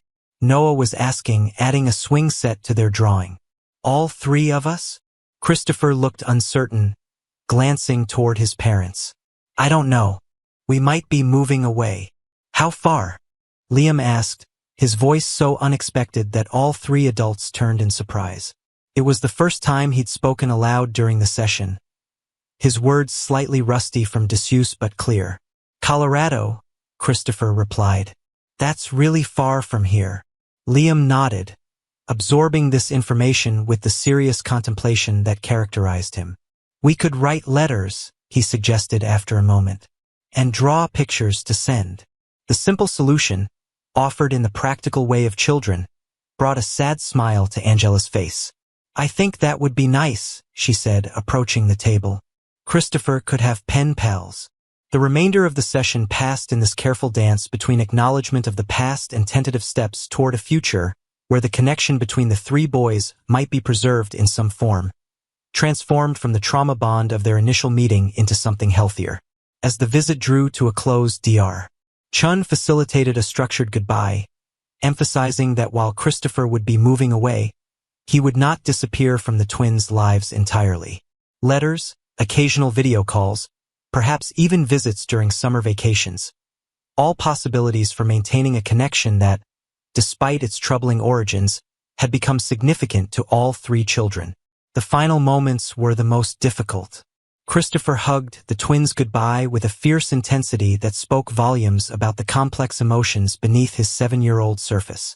"Thank you for the food," he whispered, echoing his words from their first meeting at the center. "And the stories when it was dark." Noah hugged him back just as tightly. "We didn't know how to help more," he said, his voice small with regret beyond his years. "We thought Daddy was telling the truth." "I know," Christopher assured him with a wisdom that broke Melanie's heart. "You were just little kids. Like me." Liam, who had been hanging back, suddenly stepped forward and pressed something into Christopher's hand. A folded paper chess knight, identical to the one he'd given him at their first meeting. No words accompanied the gesture, but none were needed. The symbolism was clear to everyone watching. A reminder of how they had found moments of play and connection amidst darkness. How they had created beauty from the limited resources available to them. As the Reynolds family departed, Christopher clutching his new chess set in one hand and the paper knight in the other. A complex mixture of emotions hung in the air. Grief for what these children had endured, hope for their recovery, and the bittersweet recognition that the bond between them, while born of terrible circumstances, had become a genuine connection that deserved to be honored rather than severed. In the quiet aftermath, Dr. Chun gathered the twins for a debriefing session, allowing Catherine and Melanie a moment alone in the hallway. "Liam spoke," Catherine said, wonder and relief evident in her voice. "Complete sentences in front of everyone." Melanie nodded, equally moved by the breakthrough. Something about seeing Christopher again must have given him permission to find his voice. Dr. Chun said it might happen like that. Suddenly, when the emotional context feels right. Catherine glanced toward the closed door where the session continued. "This visit was the right decision, despite my reservations. I think all three of them needed it." "What about the restraining order?" Melanie asked, lowering her voice further. "Has there been any update?" Catherine's expression darkened. "The hearing is tomorrow. My attorney is confident, given the circumstances, but Richard's lawyer is arguing that supervised visitation would benefit the twins' recovery process." She shook her head in disbelief, as if seeing the man who kidnapped a child and kept him prisoner in their basement would somehow help them heal. "Will you have to take the twins to court?" "No, thank God. They've submitted statements from Dr. Chun and the child welfare caseworker recommending against any contact at this stage." Catherine ran a hand through her hair, a gesture of exhaustion Melanie had come to recognize. "I just want it settled so we can move forward without this hanging over us." Before Melanie could respond, the therapy room door opened, and Dr. Chun emerged with the twins. Noah was chattering animatedly about their visit with Christopher, while Liam walked beside him in thoughtful silence, though the rigid tension that had characterized him earlier had visibly eased. "A very successful session," Dr. Chun informed them, professional satisfaction evident in her tone. "We've processed some big emotions and made important progress today." As they prepared to leave, Liam tugged gently at Melanie's sleeve, waiting until she crouched to his level. "Thank you for coming," he said, his voice soft but steady, the words carefully formed as though he was relearning how to use them. "Thank you for speaking," Melanie replied simply, understanding the courage it had taken for him to break his silence. The boy nodded solemnly, his eyes conveying what his limited vocabulary couldn't yet express. Gratitude, trust, and the beginning of healing. like the first green shoots emerging after a devastating forest fire. The courtroom was smaller than Melanie had expected, its wood-paneled walls and formal atmosphere at odds with the deeply personal nature of the proceedings taking place within. She sat in the back row, present to support Catherine but not scheduled to testify until the insurance appeal later that week. The restraining order hearing had been closed to the public due to the involvement of minors, the gallery occupied only by essential parties and their representatives. At the plaintiff's table, Catherine sat beside her attorney, her posture rigid with tension despite the professional confidence her lawyer projected. Across the aisle, Richard Bennett's attorney sat alone, his client's absence conspicuous but expected. He remained in the psychiatric facility where he'd been remanded following his plea agreement. Judge Eleanor Winters presided with the no-nonsense efficiency of someone who had spent decades navigating the murky intersection of law and human suffering.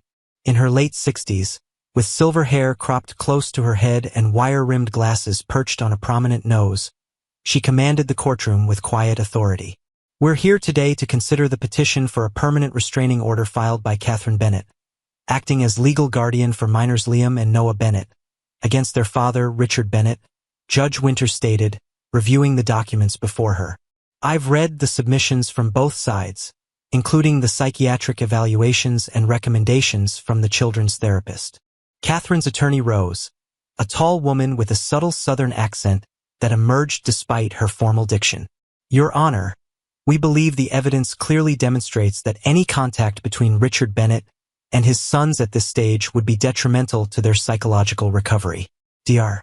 Rebecca Chen, who has been treating the boys since October, has submitted an extensive evaluation supporting this conclusion. The judge nodded, turning her attention to Richard's lawyer.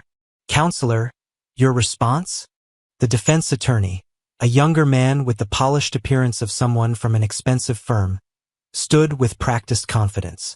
Your Honor, we acknowledge the serious nature of the circumstances, but we maintain that permanently severing the relationship between a father and his children is an extreme step that requires substantial justification. While Mr. Bennett has accepted responsibility for his actions regarding Christopher Reynolds, he remains deeply concerned for his son's welfare. Melanie felt a surge of indignation at the carefully constructed argument, which somehow managed to portray Richard Bennett as a caring father despite the horrific trauma he had inflicted on his own children. She watched Catherine's shoulders tense, though her expression remained composed. Mr. Bennett has been diagnosed with delusional disorder with psychotic features. The defense attorney continued. His mental health condition directly contributed to his actions which he now recognizes as profoundly wrong. As he progresses in treatment, supervised contact with his sons could eventually become a positive element in all their recoveries. Judge Winters remained impassive, though something flickered in her eyes. Skepticism, perhaps, or the weariness of someone who had heard too many justifications for the unjustifiable. Dr. Levin, the court-appointed psychiatrist who evaluated Mr.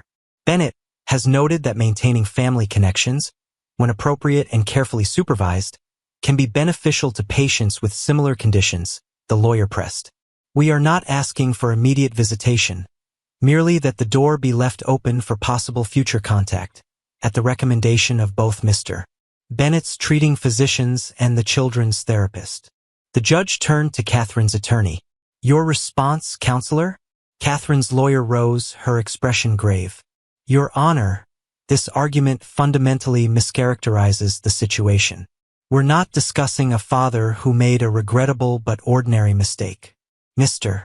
Bennett kidnapped a child and imprisoned him in the family home for 6 months, manipulating his 5-year-old sons into participating in the deception. The trauma inflicted on these children is profound and ongoing. She lifted a folder from the table. In her evaluation, Dr.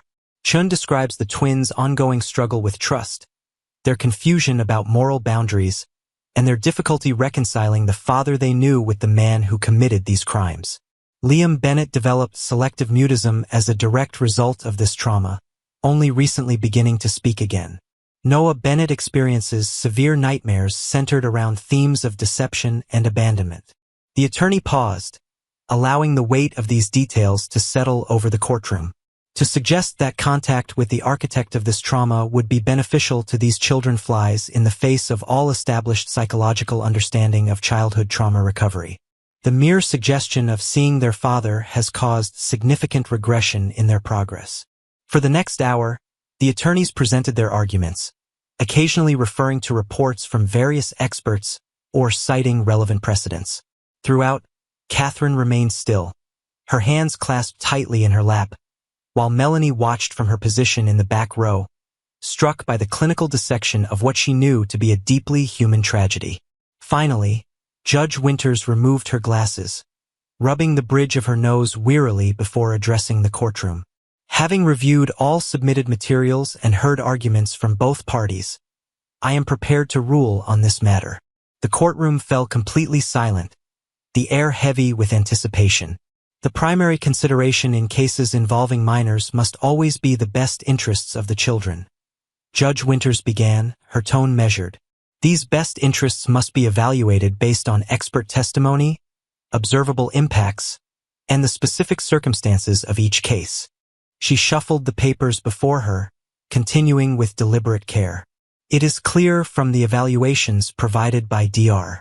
Chan, as well as reports from the children's court-appointed guardian ad litem, that Liam and Noah Bennett have suffered significant psychological trauma as a direct result of their father's actions.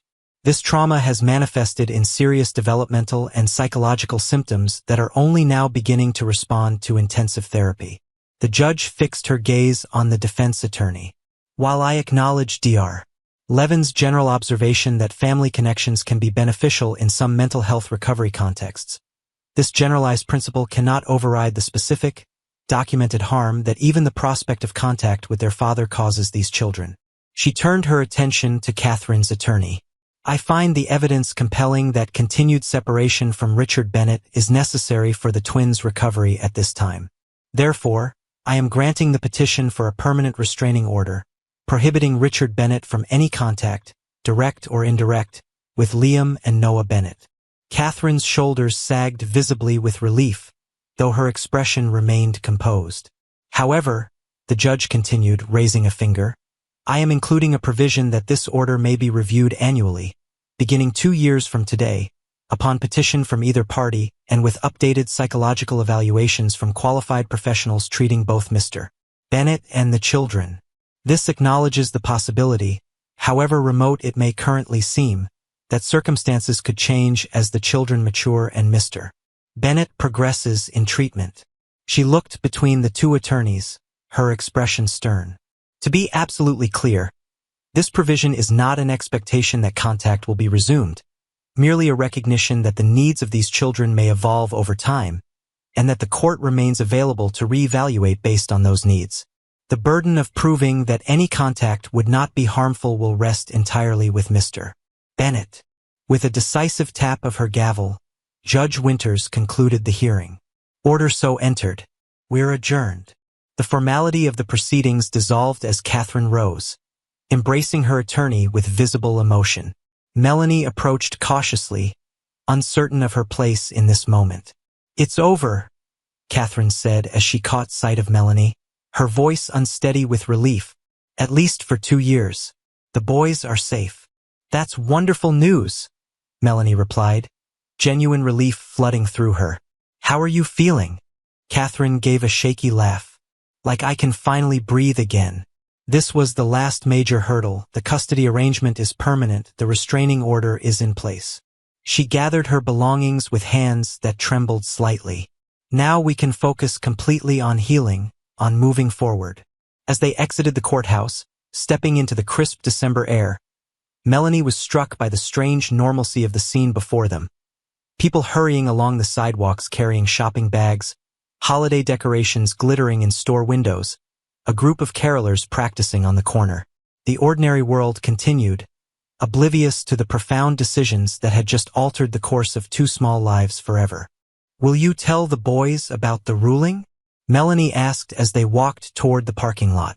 Not the legal details, Catherine replied, pulling her coat tighter against the cold. Just that everything is settled now, that they'll be staying with me, and that they don't have to worry about seeing their father unless someday, when they're much older, they decide they want to. She paused at her car, turning to Melanie with an expression of quiet determination. Dr. Chun says we need to start building new memories, new traditions. That's why I decided to get a small Christmas tree after all. The boys have been through enough loss. They shouldn't lose the joy of holidays too. Richard doesn't get to take that from them as well. Melanie nodded, understanding the importance of this small act of reclamation. That sounds like a perfect next step. As Catherine drove away with a final wave, Melanie remained standing in the parking lot, snow beginning to fall in gentle flakes that melted on contact with the pavement. The restraining order was a victory, undoubtedly, a necessary protection for the twins as they struggled to rebuild their sense of safety and trust. Yet beneath the legal language and formal proceedings lay a tragedy that no court decision could fully address. Two little boys forced to reconcile that their father, the man they had trusted above all others, had committed an unforgivable act and drawn them unwittingly into his delusion. How did one heal from such a fracture in the foundation of childhood? Melanie wondered. The twins would have the best professional help available, a loving guardian in Catherine, and a community ready to support them. But some wounds left scars that never fully faded, altering the landscape of a life irrevocably. She thought of Liam's breakthrough at the Child Advocacy Center, his small voice emerging after weeks of silence, and Noah's earnest efforts to make sense of what had happened through endless questions and conversations. Their resilience was remarkable, but the path ahead remained long and uncertain. With a deep breath, Melanie turned toward her own car, reminded that tomorrow brought another legal battle, the insurance appeal hearing, where she would testify about the changes she'd observed in the twins before and after the discovery at the Bennett house. Another small step in the long process of ensuring these children received what they needed to heal, to grow, to eventually thrive despite the traumatic beginning to their story. The insurance appeal hearing proved less dramatic than the restraining order proceedings, but no less consequential for the twins' future. In the sterile conference room of the corporate office building, Melanie delivered her testimony with the precise, documentation-backed approach she developed during her years in education, detailing the behavioral changes she'd observed, the interventions she'd attempted, and the profound impact of trauma on the twins' academic and social development. The insurance company representatives listened with impassive expressions, occasionally making notes or consulting their materials, while Catherine's attorney built a methodical case for the necessity of continued intensive therapy. By the afternoon's end, no decision had been reached. That would come in writing within 10 business days, but Catherine's attorney seemed cautiously optimistic as they departed. "Your testimony was compelling," she assured Melanie as they walked to their cars. "Particularly your observations about Liam's selective mutism and Noah's regression in fine motor skills. Those are quantifiable impacts that directly affect their educational outcomes, which is language insurance companies understand." The following days passed in a blur of end-of-semester activities at school, the typical December frenzy heightened by the approaching holidays. Melanie threw herself into these routines, finding comfort in the ordinary challenges of managing 20 excitable kindergartners amid the sugar-fueled chaos of classroom celebrations. On the last day before winter break, as children departed with handmade ornaments and holiday cards, Principal Grayson stopped by her classroom. "Got a minute?" he asked, holding a manila envelope. Melanie nodded, setting aside the worksheets she'd been organizing. "What's up?" "Two things," he said, closing the door for privacy. "First, Catherine Bennett called this morning. The insurance appeal was successful. The twins' therapy will be covered for the next year, with evaluations for continued treatment after that." "That's wonderful news," Melanie replied, genuine relief flooding through her. The financial burden of twice-weekly therapy sessions had been weighing heavily on Catherine, who had taken a leave of absence from her job in Seattle to care for the twins. "Second," Grayson continued, handing her the envelope, "the school board reviewed your actions in the Bennett case and issued this official commendation. They were particularly impressed by your adherence to ethical guidelines while still taking necessary steps to ensure a child's safety." Melanie accepted the envelope with surprise. In the aftermath of the discovery, she'd been so focused on the twins' well-being and the legal proceedings that she'd given little thought to her own professional standing. "There was some discussion," Grayson added, his expression turning serious, "about whether following students home crossed a professional boundary. But given the outcome, a kidnapped child rescued, 2 vulnerable students protected, the board ultimately determined your actions were not only justified but exemplary. She opened the envelope, scanning the formal letter with its official letterhead and flowery language praising her dedication to student welfare and exceptional judgment in extraordinary circumstances. I don't know what to say, she admitted, the recognition feeling somehow disconnected from the reality of what had happened. The gut-wrenching fear when she'd peered through that basement window, the twins' confused terror as their father was arrested, the long path to healing that still stretched before those 3 boys. Grayson seemed to understand her ambivalence. No one goes into teaching expecting to face something like this, he said quietly. But when the moment came, you did the right thing, Melanie. That matters. After he left, Melanie remained at her desk, the commendation letter before her, thinking not of professional accolades but of 3 children bound together by circumstance. Liam with his careful drawings and newly rediscovered voice, Noah with his earnest questions and protective instincts toward his brother, and Christopher, moving toward a new life in Colorado, carrying with him both the trauma of captivity and the memory of 2 small boys who had brought him food and comfort in the darkness. The ringing of her phone interrupted these thoughts. Catherine's name flashed on the screen, and Melanie answered quickly. I just heard about the insurance appeal. Congratulations. Thank you, Catherine replied, her voice warm with relieved gratitude. It's an enormous weight lifted. But that's not why I'm calling. The boys have something they want to ask you. There was a shuffling sound, and then Noah's voice came through the speaker. Miss Porter? We're getting our Christmas tree today, and Aunt Katie said we could invite someone special to help us decorate it. Will you come? The simple invitation, delivered in a child's hopeful tone, caught Melanie off guard. In the blur of professional responsibilities and legal proceedings, she'd momentarily lost sight of the most fundamental truth of this entire situation. At its heart were 2 5-year-old boys trying to reclaim some measure of normalcy and joy. I'd love to, she replied without hesitation. Liam wants to talk to you too, Noah said, and there was another rustling sound before Liam's voice, still cautious but steadier than the last time she'd heard it, came through the speaker. We're making paper snowflakes, he said, the simple statement carrying the weight of ordinary childhood excitement. And popcorn strings. Christopher showed us how before he left. The mention of Christopher, integrated so naturally into the conversation, spoke volumes about the twins' ongoing process of healing, acknowledging what had happened while carefully separating the trauma from the genuine connection they'd formed with the older boy.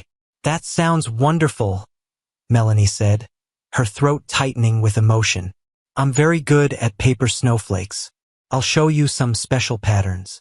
After ending the call, she sat in her empty classroom, surrounded by the evidence of 20 small lives, temporarily paused for the holiday break. Construction paper scraps, glitter that would likely remain embedded in the carpet until June, half-finished art projects forgotten in cubbies, the beautiful, messy artifacts of ordinary childhood. For 19 of her students, winter break meant 2 weeks of family celebrations, perhaps travel to visit relatives, the excitement of presents and special foods. For Liam and Noah, it represented another transition, another recalibration of what family meant in the aftermath of profound upheaval. Yet in their invitation, Melanie heard something profoundly hopeful. The resilience of children, their capacity to find joy even as they processed pain beyond their years. They were decorating a Christmas tree with their aunt. They were making paper snowflakes and popcorn strings. They were, in their own way, moving forward one small step at a time. As she gathered her belongings and prepared to leave for the holiday, Melanie found herself thinking of that first moment of suspicion all those weeks ago. 2 solemn little boys carefully dividing their lunches, secreting away food for what they called their secret friend. That instinct toward kindness, even when manipulated by their father's delusion, had been genuine.